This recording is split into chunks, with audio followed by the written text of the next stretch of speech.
ada hal yang jarang kita sadari. Semakin besar kekuasaan yang kita miliki, semakin besar pula pertanggungjawabannya yang menanti. Banyak orang berbicara tentang hak seorang pemimpin, hak mengambil keputusan, hak menentukan arah, dan hak untuk bisa memberi instruksi. Tapi sedikit yang benar-benar merenungkan tentang tanggung jawabnya. Setiap keputusan membawa dampak. Setiap kebijakan menyentuh kehidupan orang lain, dan setiap sikap membentuk budaya. Dan seringkali, dampaknya tidak langsung terlihat. Kita mungkin tidak melihat hari ini, tapi waktu pasti akan mencatat.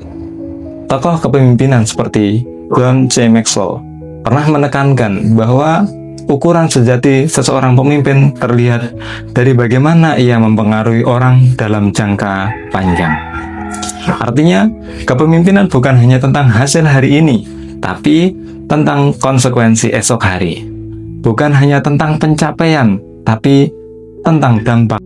Karena setiap pemimpin pada akhirnya akan sampai pada satu titik. Bukan lagi ditanya tentang seberapa tinggi posisinya, tapi tentang bagaimana ia menggunakan posisinya. Apakah untuk kepentingan diri sendiri atau untuk kebaikan bersama?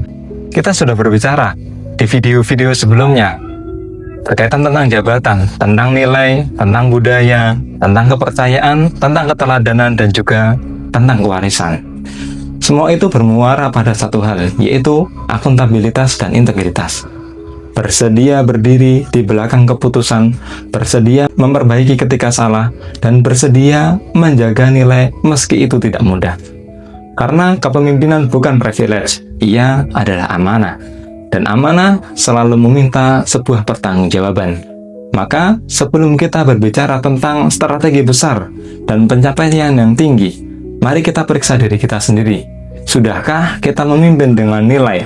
Sudahkah kita menjaga amanah dengan jujur? Dan sudahkah kita membangun budaya yang sehat? Karena sesungguhnya kita tidak sedang belajar menjadi besar.